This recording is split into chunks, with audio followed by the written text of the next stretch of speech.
What are some creepy facts about human nature you didn't know? Story one here, paramedic/RN. Many men have been brought out of the restroom by me to begin CPR. Bearing down stimulates the vagus nerve. This causes the heart rate to slow down, which may lead the person's heart to cease beating altogether. In fact, trying to bear down, that is, to exhale via their stomach muscles, without allowing air to escape their mouth or nose, as if they were trying to push out a baby or take a dump, is one of the treatments for tachycardia, or an extremely rapid heart rate. Story 2. We share the same genes as salamanders and starfish that allow us to regenerate. They share a chromosome with the genes that control the production of scar tissue. But unlike the genes found in scar tissue, they are not activated for humans. In theory, we may grow new limbs similar to those of a starfish. However, we don't, most likely because it would need too much energy and be extremely metabolically taxing. You would probably save years off your life if we could pull it off. Rather, we create scar tissue to strengthen the damaged area. Story 3. I seem to recall reading that simply by gazing at images of sick people, your immune system can naturally strengthen a little. Mark Schaller of the University of British Columbia reportedly conducted a brief investigation into this for National Geographic. He discovered that those who had viewed images of ill or sneezing people had a stronger immune response to later infections in comparison to those who had not. The reasoning for this is because your brain and immune system react in a similar way as an emotional response to an image such as feeling filthy or disgusting. You may be thinking about it in your subconscious right now, and you should try to keep your distance from any potential contaminants. This is a response based on behavior. He goes on to say that these pictures might also have an effect on our immune system, boosting our defenses against disease or other threats. Story 4.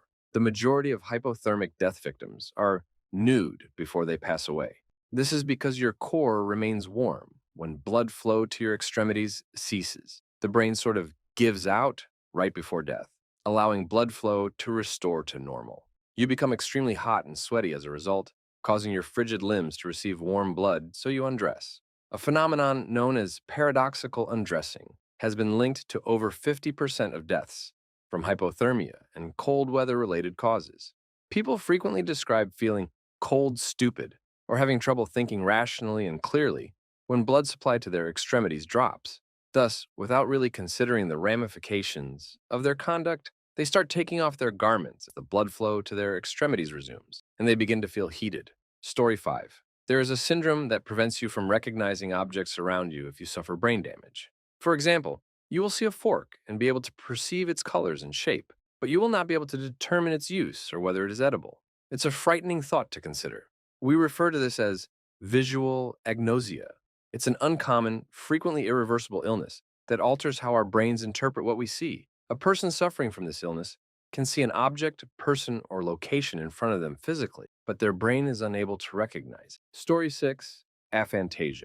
A little over 4% of people lack visual imagination.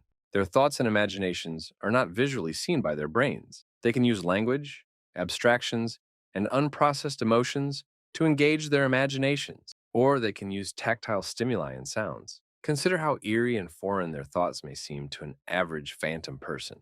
It seems as though their brains function more like extremely sophisticated AIs than like those of regular humans. Aphantasia is essentially mental blindness. While some people may get it following a stroke or surgery, others may be born with it. It's more of a variance in human experience than a neurological illness. Story 7.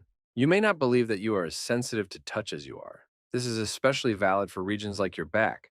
You wouldn't believe that I was using more than one finger if I prodded you with 2 inches between them. In actuality, the finger test is known as a 2-point discrimination test. Our bodies are composed of varying numbers of receptors in different areas. Densely packed receptors are found in more sensitive body parts, such fingertips, than less sensitive body regions like backs. Our bodies can distinguish between 2 fingertips because when we feel 2 of them, distinct receptors are triggered. Story 8. The emptinesses cry. This happens when people have the need to jump from heights, such as rooftops or cliffs. While not everyone has it, many do. This is more of an occasional feeling than a medical ailment. An estimated 50% of people report feeling it. It is derived from the phrase appel du vide in French. Call the blank co-author April Smith, an associate professor of psychology at Miami University, characterizes it as a miscommunication in your brain. Basically, your brain warns you to exercise caution when it senses a perilous situation, such as being high above. As a result, you may occasionally react by taking a step back or being more aware of your surroundings. You begin to analyze why you did something after the event and conclude that it was motivated by fear of doing something bad. Story 9. Do you want a peculiar design fault? Our retinas are inverted. This means that the back of the eye is where our light sensitive rods and cones are located. Everybody has blind spots, which are the areas where the retina attaches to the optic nerve and subsequently the brain. Although at first we thought our eyes were wired backwards, this is actually a positive trait. According to researchers, this improves our overall clarity and helps us see color more clearly during the day. Story 10. Sweetheart aggression. Have you ever had the desire to cuddle an adorable little puppy, chinchilla, or newborn when you saw them? It's not quite as innocent a reason as you may imagine.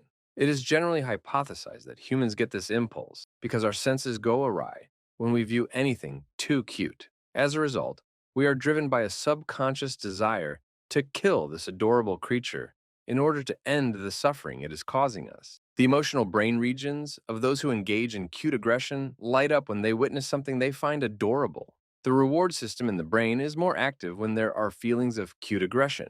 All of this can feel very overpowering at times, and it's assumed that the violent thoughts are an attempt on our part to take back control of these emotions. It doesn't necessarily mean you want it injured if you've ever seen anything particularly cute and been astonished that your brain wants to pinch its cheeks or squeeze it extremely tightly. Most likely, you're simply overloaded. Story 11. People who are certain they remember things that never happened are said to have learned or false memories. They were frequently informed about them repeatedly by the media, memes, or other individuals. Recall is susceptible to manipulation and false information, regardless of the source of the memory being experienced directly. Even though their own experience indicates it shouldn't have, it is also conceivable for someone to become convinced that something that never happened at all truly did occur.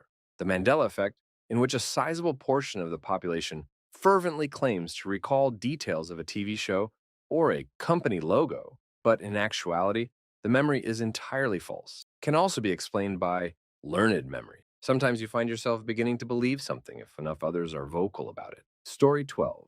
Our conduct is influenced by bacteria far more than we realize. An example of this is the gut-brain microbiome axis. Dr. Katarina Johnson of Oxford University believes there is a connection between personality and social behavior difference and the kind and makeup of bacteria that reside in people's stomachs. Story 13. We call what's in our eyes immune privilege. This shields our vision and the eye from the immunological reactions in our body. Normal immunological responses to most parts of the body include temperature changes and edema. Our immune systems cannot harm our eyes in this and endanger our vision because of immunological privilege. Story 14. The fact that humans excel at some things in nature is one of my favorite things about human nature. Yes, we aren't the strongest, fastest, or most nimble, but we are the longest running animals in the animal kingdom. We are faster than nearly any animal. Humans are designed to run for extended periods of time, something that very few other species can do. This is the eerie part. I noticed this explanation given. Consider yourself an early human gazelle on the plains of Africa. These hairless monkeys are moving rather slowly in your direction. So you follow your intuition and run off. You unwind and resume your activity, such as eating grass once they are out of sight. But damn it, there they are, approaching you slowly once more. How do they discover your whereabouts? You're a gazelle, you have no idea. Thus you run off once more and believe that you are safe. Then, once more, here come the hairless apes, cautiously approaching you. This is repeated until you are no longer able to sprint. They are able to run for extended periods of time without stopping, something you are not, because they sweat instead of panting like you do. You eventually give up and they get you. That seems spooky to me. A sluggish predator that manages to track you down and pursue you until you are unable to flee. Story 15. A frightening aspect of human psychology is the existence of cognitive biases. Cognitive biases are methodical patterns of judgmental deviance from reason, where people construct their own subjective reality according to their attitudes, beliefs, and perceptions. These prejudices can cause people to hang on to incorrect beliefs, make illogical judgments, and misinterpret information, sometimes even in the face of contradicting facts. Confirmation bias, the propensity to look for, analyze, favor, and remember information that supports one's pre-existing beliefs or hypotheses. Availability heuristic, the propensity to overestimate the significance of information that is easily accessible. And anchoring bias, the tendency to rely on the first piece of information encountered when making decisions, are a few examples of common cognitive biases. The unsettling thing about cognitive biases is that they can affect our beliefs, choices, and actions without our even being aware of it. This can result in poor decision making, misinterpretations, and even dangerous outcomes. These biases can have a less negative influence on our life and decision making processes if we are conscious of them and actively seek to overcome them. Story 16. It seems to me that the nocebo effect is the most unsettling aspect of the human mind. You are aware of how many who have experienced traumatic experiences in their life are unable to break free from the patterns of events and are constantly thinking back on them, which leads to overwhelming physiological reactions. They struggle to restore their heart rate variability back to normal because their amygdala is hyperactive as a result of PTSD or childhood trauma. They have a fight or flight response triggered by any trigger or sense in their environment because they learn to use it as a survival mechanism as children. For instance, if their father was an alcoholic, they would have felt the need to defend themselves when he got home and would have been angry, which would have been seen as an immediate threat and would have required them to get ready. Their amygdala was overactive since they were at a loss for a better answer. When kids get older, the same physiological reaction is triggered by things that remind them of the past. Or even if they abruptly recall the past, they experience the same escape from hyperactivity as before. However, nothing can hurt them now. However, they are so overloaded that it numbs them emotionally, making it difficult for them to absorb their feelings. They struggle to connect because their minds are constantly racing to come up with the best method to keep themselves safe from harm. They are taught that it is okay to lie if necessary in order to fit in. Telling the truth will only make you feel wounded.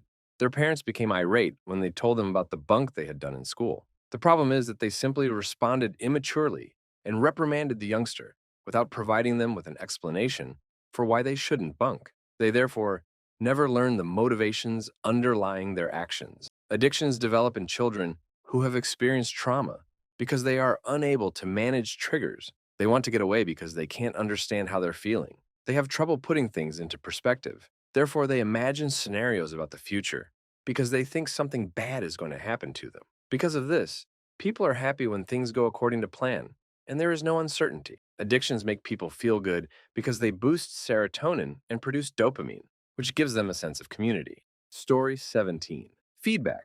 Most people would rather be ruined by praise than saved by constructive criticism. Criticism usually triggers a fight or flight in a person's brain, and in some cases, may cause a person to dig harder into a wrong idea. This is true, but I do think we are capable of overcoming this instinct. I'm not perfect by any means, but I have noticed a considerable improvement with my own ability to take criticism over time, which I think just comes with experience.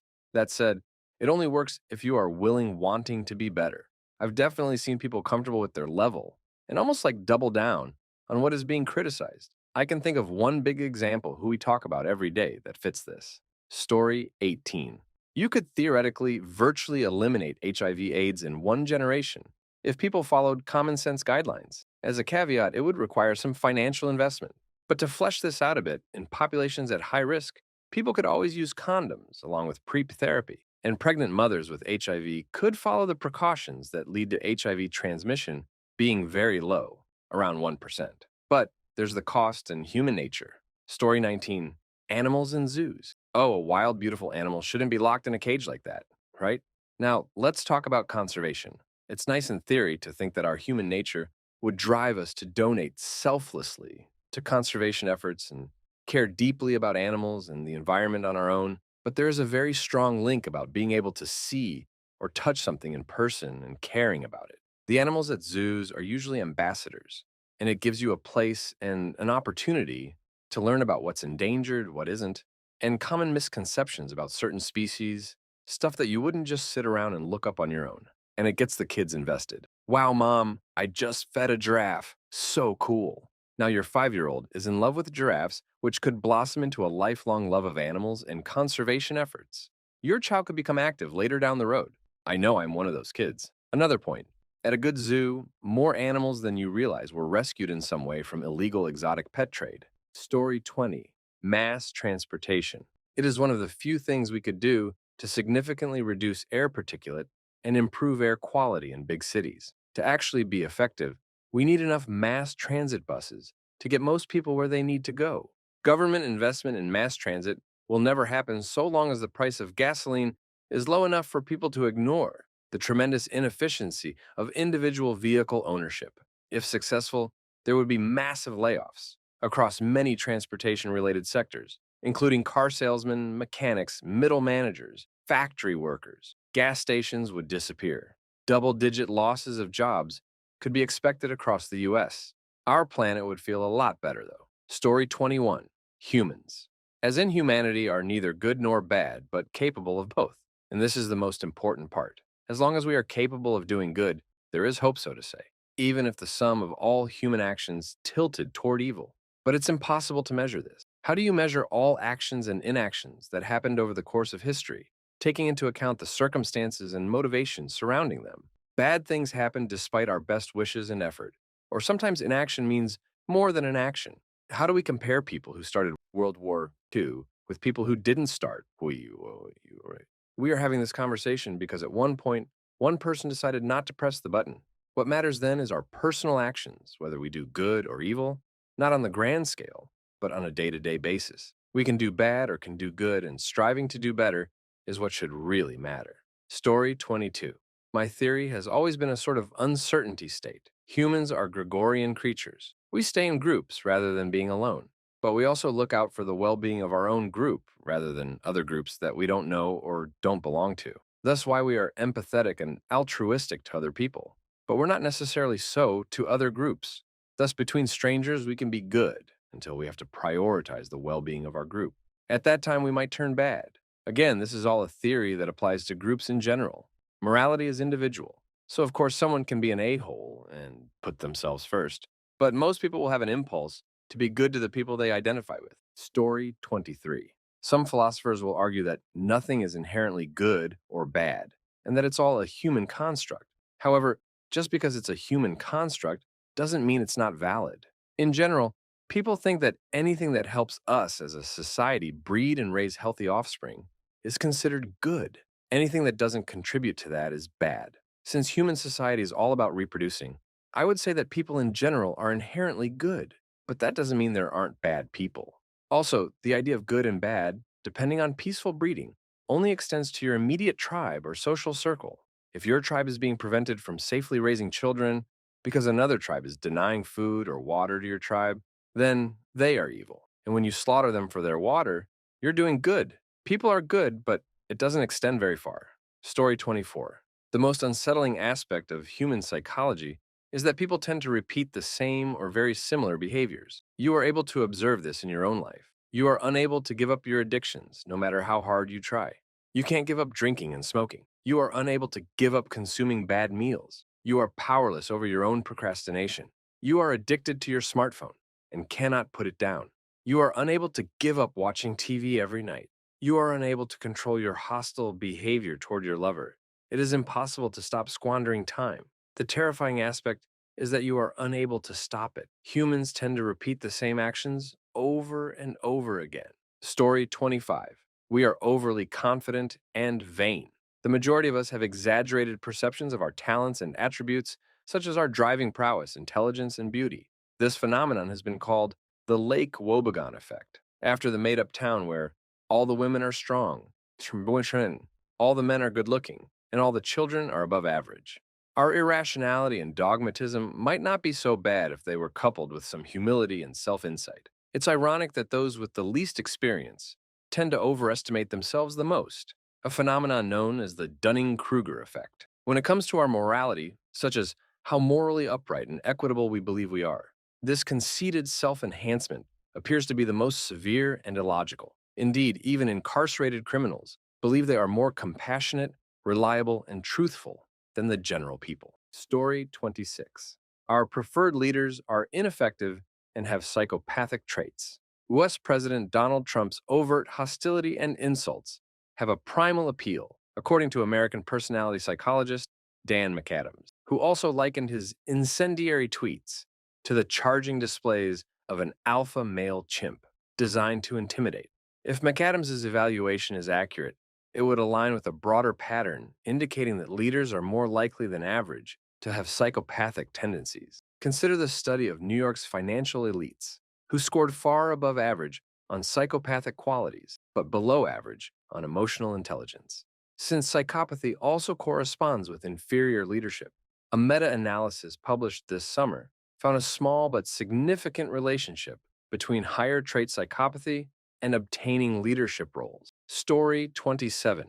Those with dark personality traits tend to attract us. Evidence suggests that, in addition to selecting individuals with psychopathic traits to lead us, men and women are also drawn to those who exhibit the so-called dark triad of traits: narcissism, psychopathy, and Machiavellianism, at least temporarily, thereby increasing the likelihood that these traits will spread. According to one study, a man's physical appeal to women increased when he was characterized as callous, manipulative, and self-serving. According to one idea, the dark qualities effectively convey mate quality in the form of self-assurance and a readiness to take chances. Does this have implications for our species' future?